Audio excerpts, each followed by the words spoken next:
We were at our desks when we got word that a coworker had a heart attack and passed away at her desk. We then started counting the number of workers being taken out by EMT every day. Little did I know that I would be included in that number one day. Trigger warning. I will be discussing suicide and suicidal thoughts. I have no alphabets after my name. I'm just an old lady living with a mental illness. These are my experiences. Sometimes realize there's nowhere. You have tuned into Breaking the Mask of Depression with your host, Diva with Depression. Just waiting back.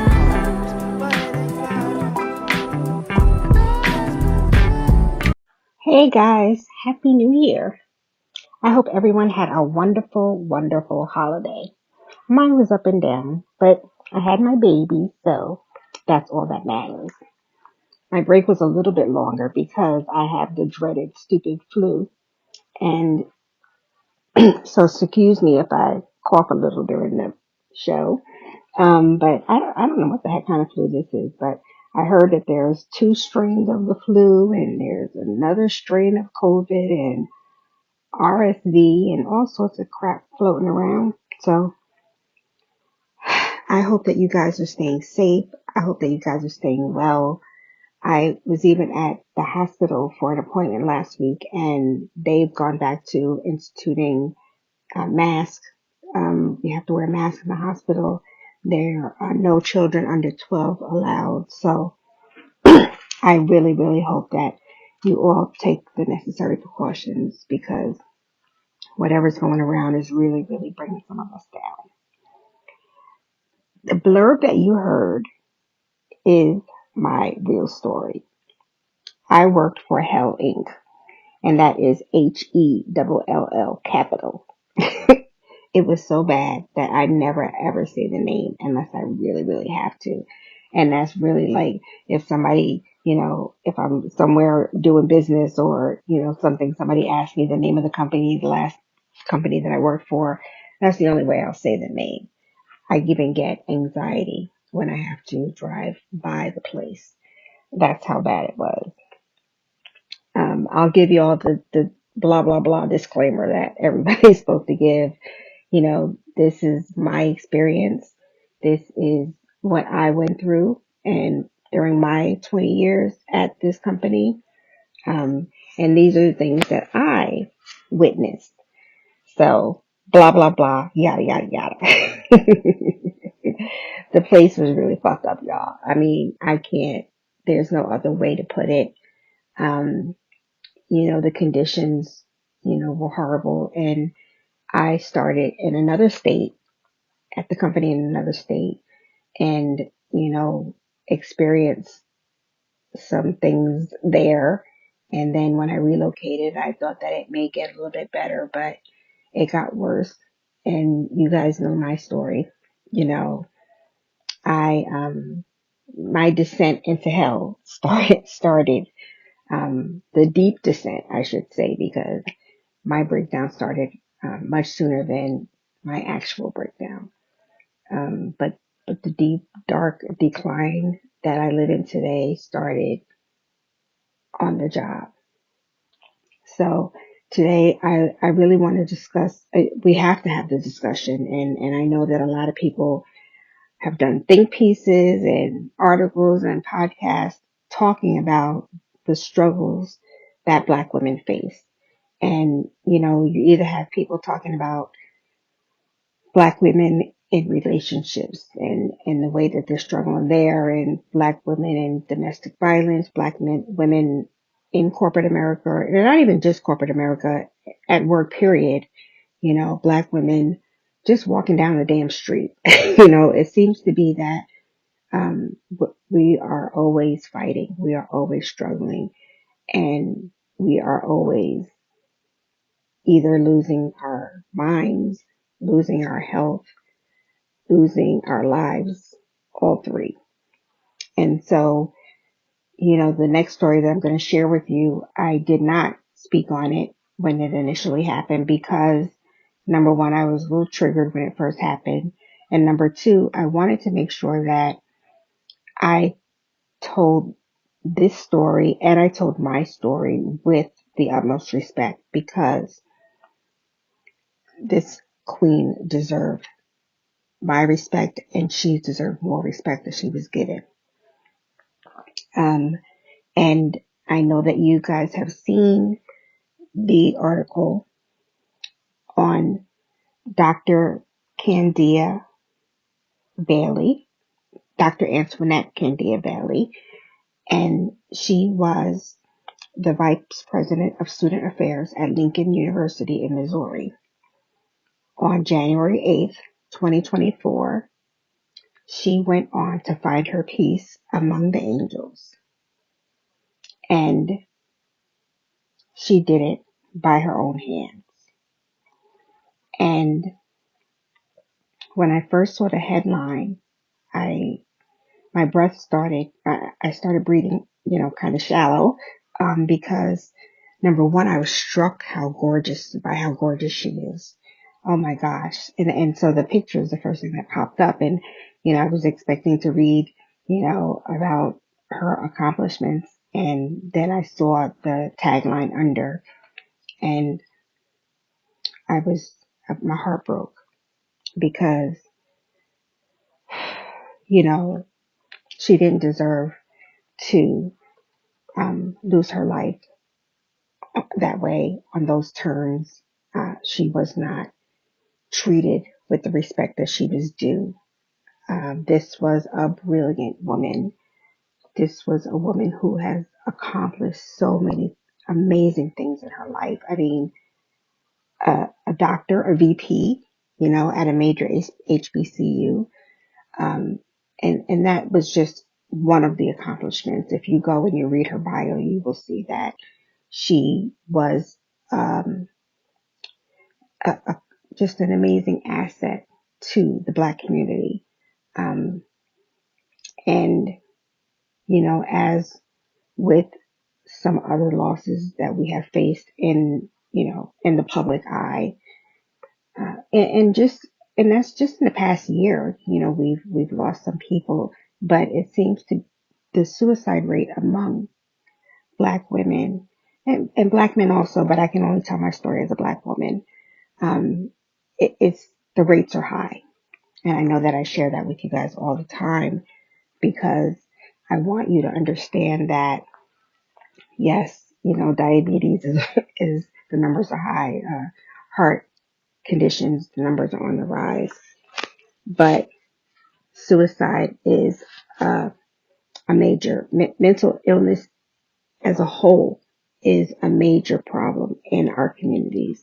And when we see that there are so many people, men, women, and children, and yes, children, are choosing to take their lives because they are in pain and because they cannot find any peace here on earth, then we have a problem that we need to discuss. And the reason why I decided to share Dr. Kadia Bailey's story is because it's so similar to mine and millions of Black women around the world.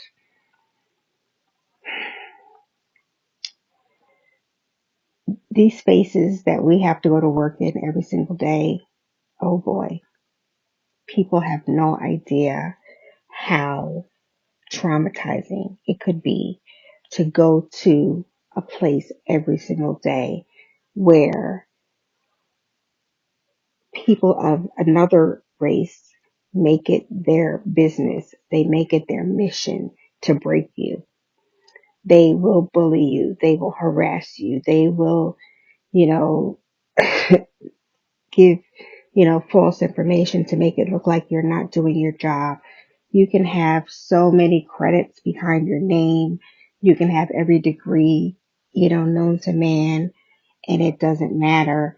There will be someone of another race in a position of power that will do their best to break you down just because of the color of your skin.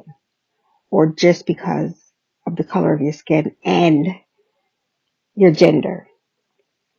And I read that Dr. John Mosley, who is the university president in Lincoln University, yes, a Caucasian man, the president of HBCU, and he is the reason that Dr. Candia Bailey got to the point where she did not know what to do, that she was in so much pain and she was hurting so much. And it, everybody now wants to talk like they didn't know what was going on. And, you know, at first, when you first read the first story, it's like, okay, well, maybe nobody knew what she was going through, you know. But of course, you know, once I looked it up, this man was bullying her and harassing her. And there are letters that she wrote. And she even spoke to him, wrote to him and let him know that he was causing enough harm and mental damage to her. And obviously he didn't care, you know. Her friends, you know, share that you can tell that she wasn't herself. And let's let's put this into perspective.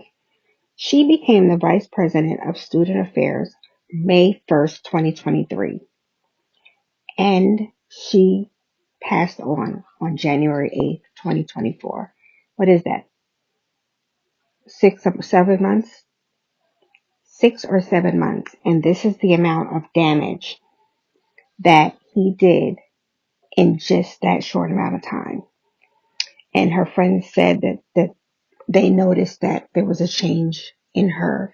They couldn't put their finger on what it was, but they do know that her changes started once she took on this position. And so I'm going to start, you know, just little by little and share both of our stories along the way. And so I'm reading from an article that I found on Google about portions of what went on. And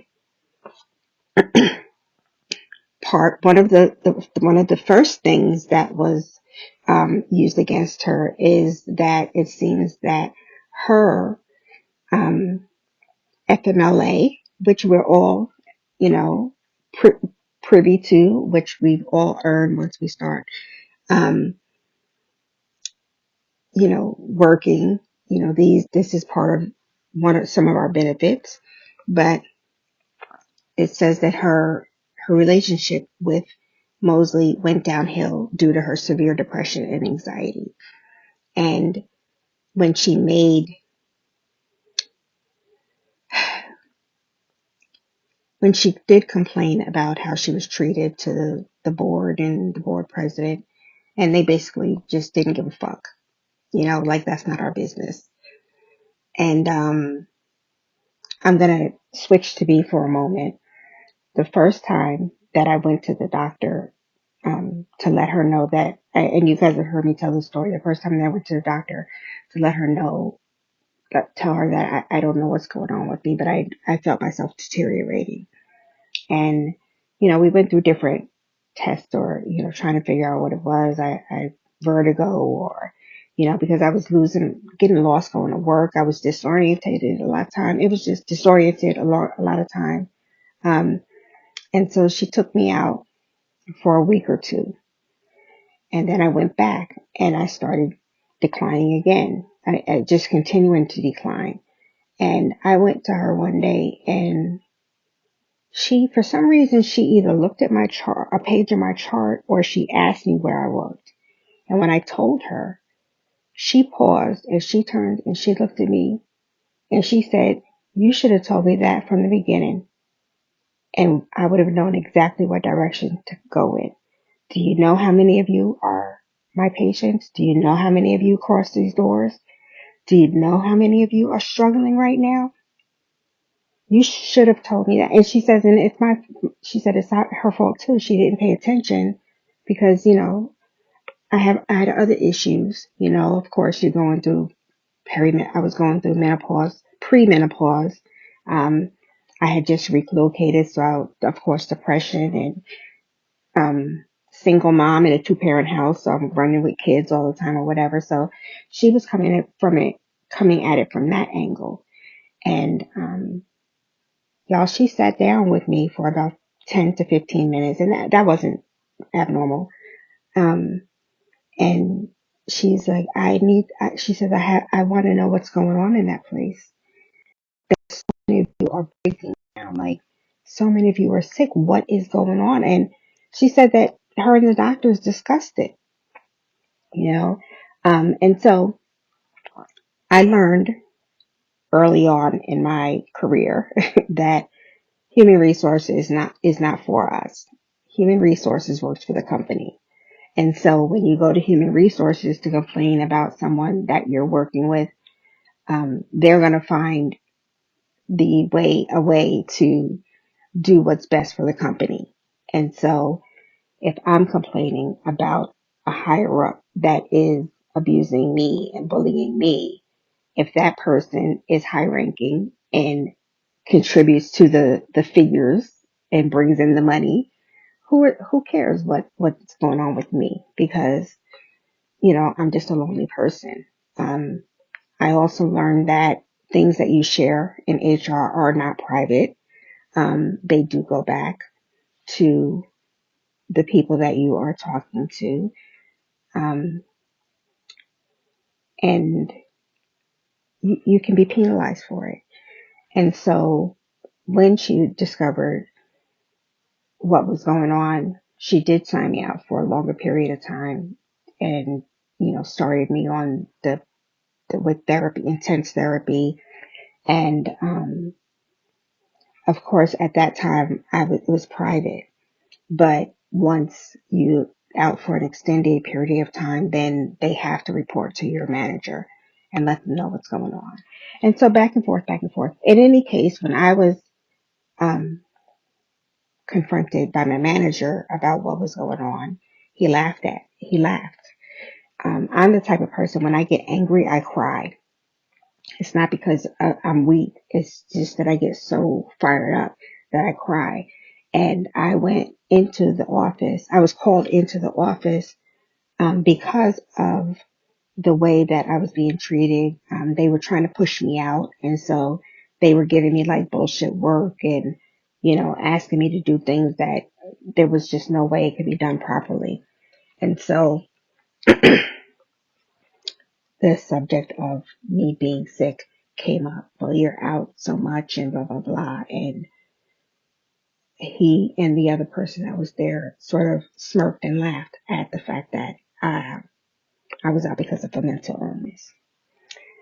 And so, when I read that Dr. Candia Bailey had complained to her boss that she had taken the necessary steps to go to the board and, she was doing the right thing. She was going through the chain and making sure that she covered everything and nobody cared. It didn't mean anything to them because you have the president of the university and I'm sure he's bringing in the dollars, and he's saying all the right things. So who are you going to believe? This black woman, no matter how decorated and amazing she was, or are you going to believe the money maker? And then she went to the board and they said that, they don't get involved in personal issues for the university and they're not going to take any action. Really? Really? In the letter, she wrote that she was intentionally harassed and bullied. And after she received a poor evaluation, because go back to what I said, they will do anything to make you look bad. If you want to go, sidebar, a recording came out today of a principal talking about a black teacher in his office, in his school, and he was saying that he was sick and tired of him, and he has to find he has to get something on him, like find some way to, get some dirt on him so he can get rid of him. Do you see how they think? So she asked him for help. Dr. Kendia Bailey asked Mosley for help, and he ignored her. He didn't respond to her emails. And when she confronted him face to face, he danced and ignored her again. So, you know, it's a shame that it's 2024 now, and that we still have to have this conversation. You know, um, the blurb that I shared with you prior to the episode, my coworker did pass away at her desk. She did. And one of the the brightest lights in the world. And then we would also stand, they had a rotunda, and we would stand there. And every day, at least every other day, we're watching EMTs push someone out of take someone out on a stretcher. That's how bad it was. I mean, it was just a common occurrence. You could be going to lunch and ambulances outside, because that's how severe the problem was at Hell Inc. And did they not pay attention? Like, it's not like we were keeping quiet. It's not like you can't see what's going on. HR knew what was going on. I was so pissed off at the worker's funeral.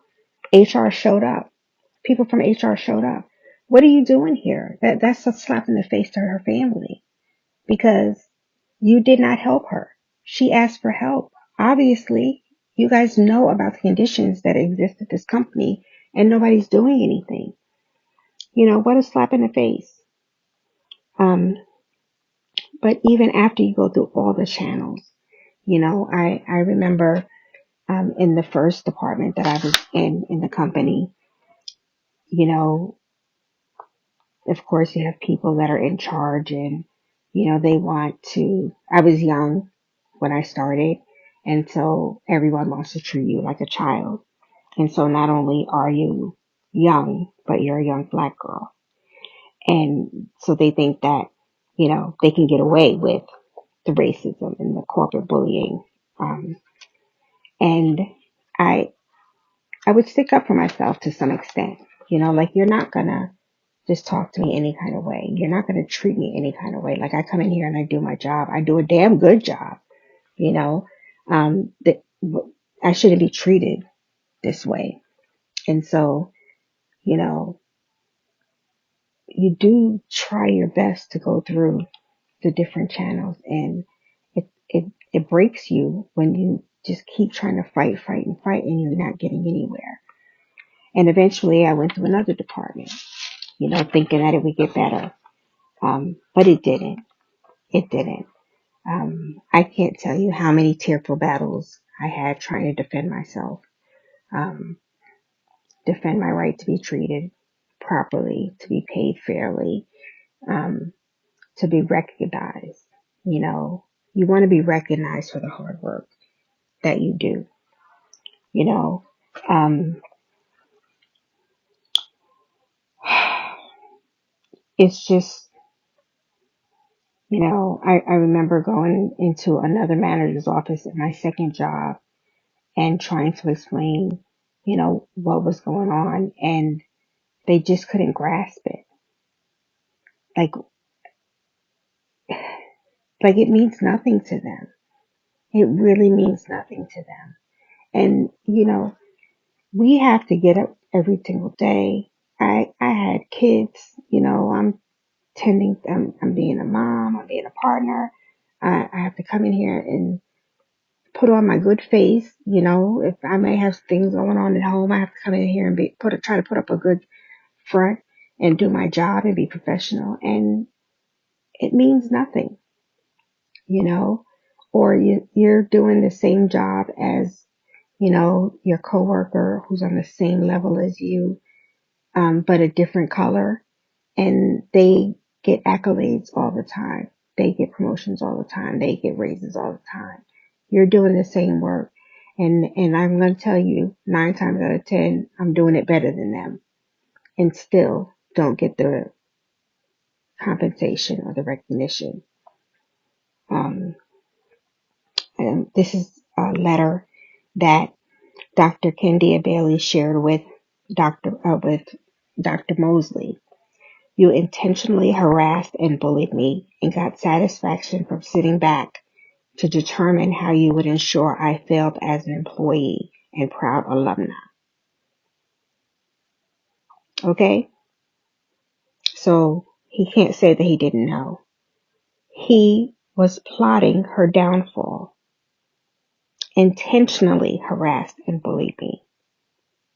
And that is something that I know that I said to my manager before I got sicker. You are doing nothing to make sure that I, number one, get the help that I need and deserve. And number two, to make my job, help me enjoy my job. You know what I'm saying? Give me a reason to come into work. Let me show what my skills are. Make me feel like a human being. You're not doing that. And I'm not, the funny thing, that not the funny thing is that it was myself, a black woman, and a Spanish gentleman, and they were doing the same thing to both of us, trying to get rid of us. And when I read this, you intentionally harassed and bullied me and got satisfaction from sitting back to determine how you would ensure I failed as an employee and proud alumna. Could you imagine that you have to live like this? And I'm reading what her friends have said, her family has said, and this was a person who was always happy, always positive, always upbeat, always doing the best for everyone. And her friend said the last time she saw her, Dr. Kendia Bailey admitted that she was depressed, but she said that she wasn't going to let the job kill her. And look where we are. We are now having to celebrate her life because she's not here anymore. All because she is a black woman, an accomplished black woman, a beautiful black woman. And because, and I'm going to say it out loud, that man ain't deserved to be at a HBCU anyway. He was in her space, because not only was she an alumni, but she was a black woman at a HBCU. He was on her turf.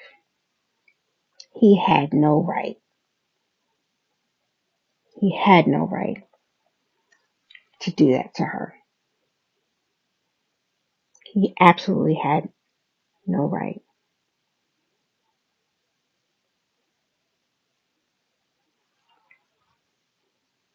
I got up one morning. I took my kids to where they had to go, school, babysitter, daycare, and I came to work and went on my way to work. And I don't remember much about that day, but I do remember that I didn't do my hair. My clothes were wrinkled. I remember that. And I remember it mainly because that was every day. I did not give a shit. I did not care about how I looked. I did not care about what I wore. I just, hey, I didn't care. I didn't have the energy to care. I just had to function. And I don't remember much else about that day. They said that I kept passing out at my desk, that I kept talking gibberish. One of my coworkers said that I went into her cubicle to say something to her, but everything that I said didn't make sense. And then I got up to walk and I passed out. And that was when another coworker called my husband, who also worked at the company, and told him that he needed to come get me and take me to the hospital. And the next day, I was sent to the inpatient unit because of a psychotic break. And just like Dr. Candia Bailey, this was shortly after I went to my manager and I explained to him what was going on, and he laughed in my face.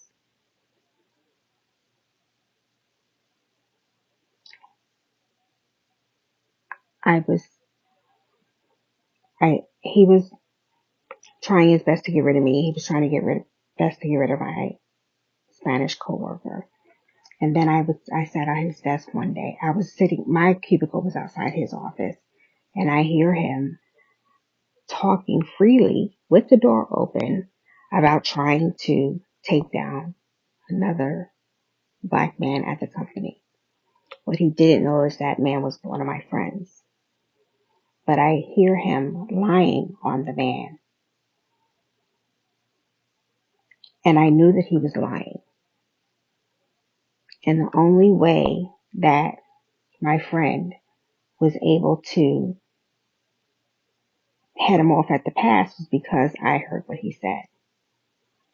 Other than that, he would have been blindsided and fired or reprimanded because of the lies that my manager told. They don't give a shit about us, y'all. They do not care. They do not care about us. And, you know, you can have the argument about we need to make our own, create our own spaces. Well, an HBCU is our own space. And Dr. Mosley was allowed to come into our space and take one of our own. And you want to hear some shit? He's on paid administrative leave right now while they investigate the situation. He's being paid. She's not fucking here anymore. And he's being paid to sit home while they investigate.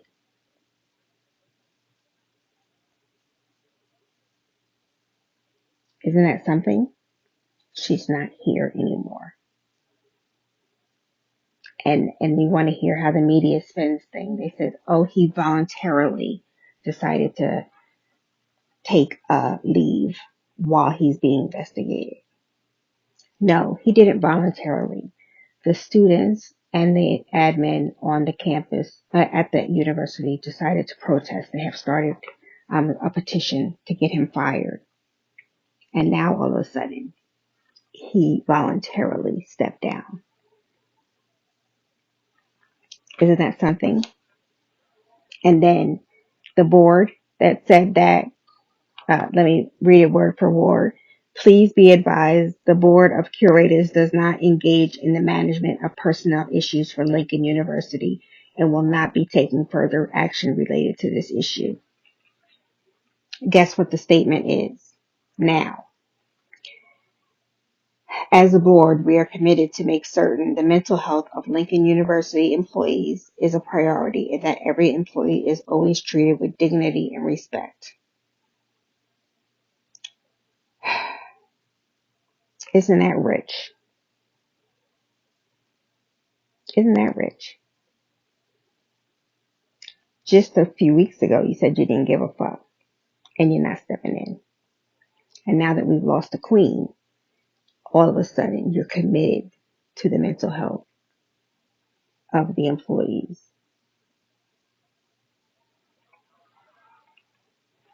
Hearing about Dr. Candia Bailey broke my heart and triggered my soul.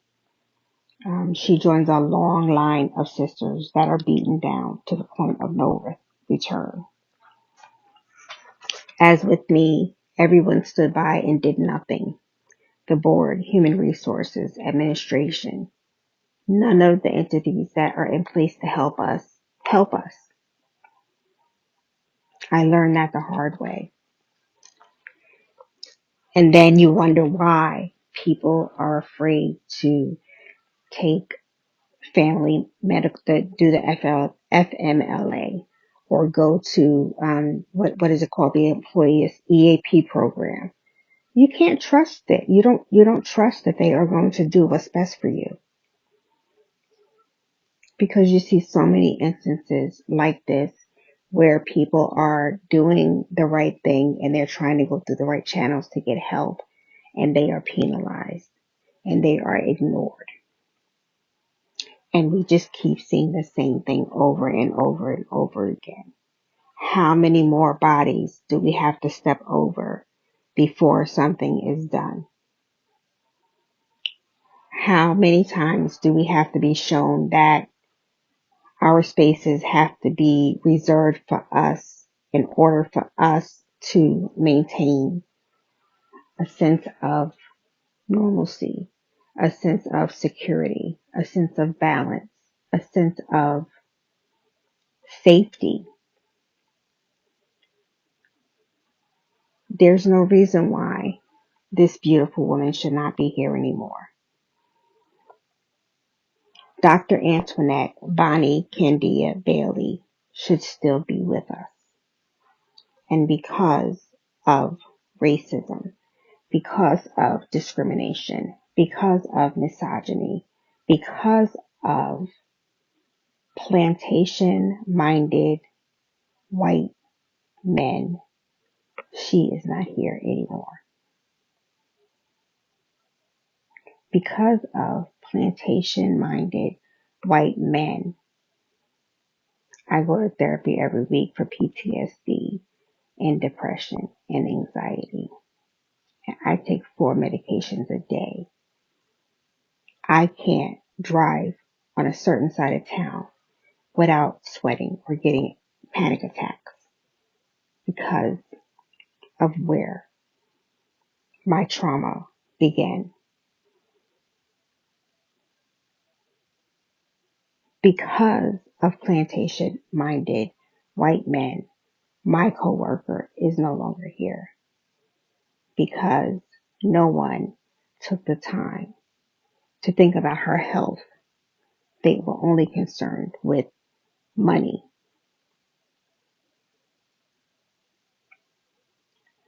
Something has to give. We are tired, exhausted. People laugh at me because I say that all the time. Like, I am completely exhausted. We are so tired of burying our own. We are so tired of being sick. We're tired of being tired. We're tired of fighting for what we deserve. This story is just, you don't want to say that you're numb to it, but you're numb to it. You're numb to it because it happens so often. And our queens and our kings are leaving us because they can't take it anymore. Suicide is real, y'all. Suicidal thoughts are real, y'all. Suicidal ideation is real. And we have to start saying these things out loud. They are real. Your 7-year-old can be thinking about taking their life. Your partner, spouse, could be thinking every day about taking their life. I think about leaving this earth at least once a day. At least. Because I'm tired. Fighting is exhausting. I'm tired. But I have to keep saying these things out loud.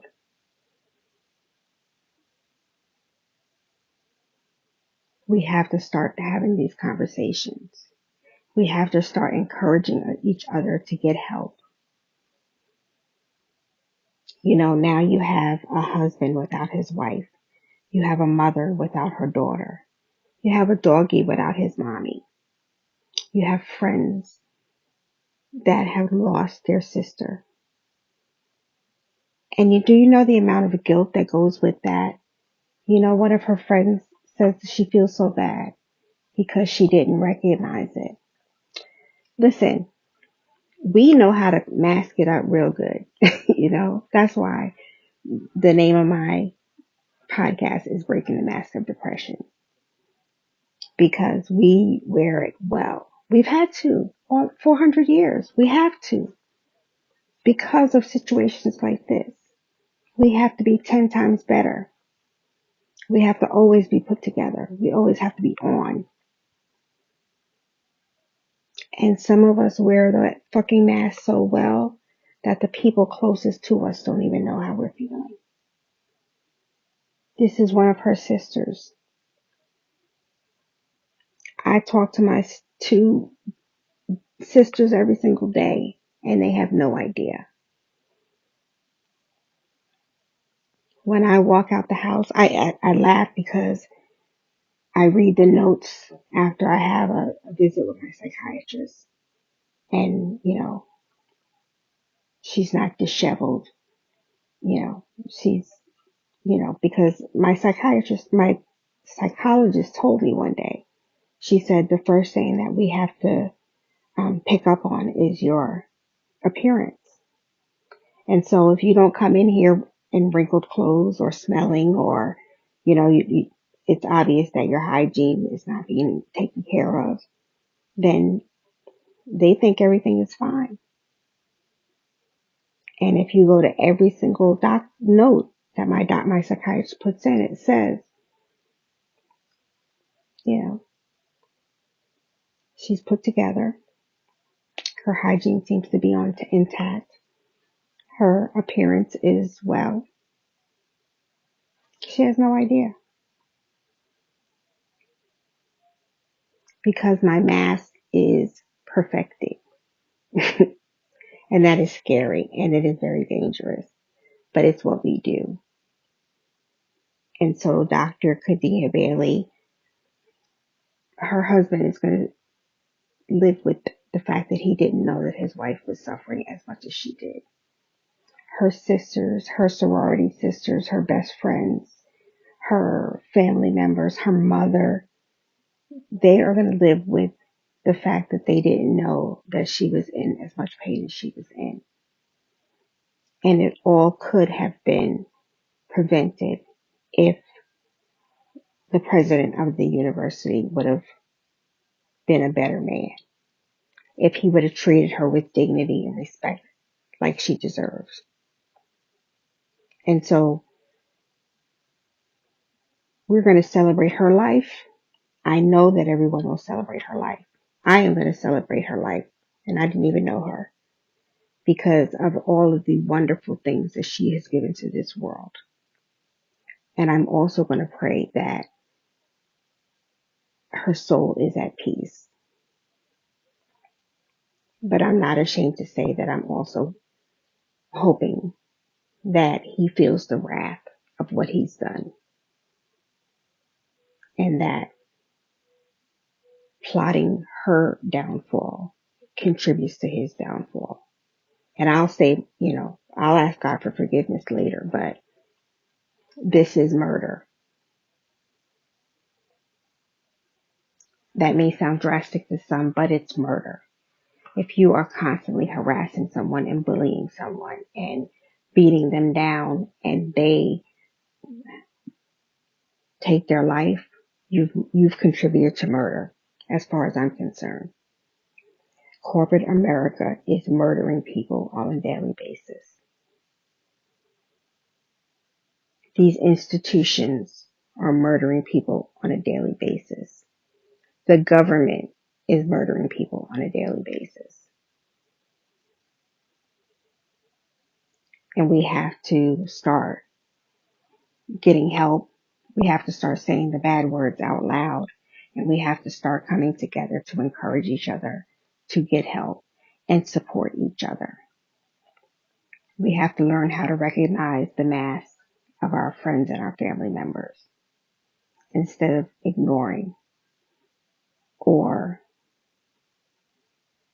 giving into the stigma that mental illness doesn't exist in the Black and brown communities, because that's bullshit. We have to start having the conversations. And so, Dr. Antoinette Bonnie Candia Bailey, I pray that you are resting amongst the angels. And I pray that God welcomes you with open arms. And I am hoping that her family can find some comfort, because this is painful. This is painful. And so, thank you guys for listening. Thank you for coming back after my long break. um, as always, I'm telling you that if you need help, if you need information, please reach out to me on social media, email, anyway. And I will do whatever I have to do to help you to get the resources that you need. Please do. I'm not a doctor, but I have experienced the hell that many millions of people are struggling in. And this is why I share my story. This is my life.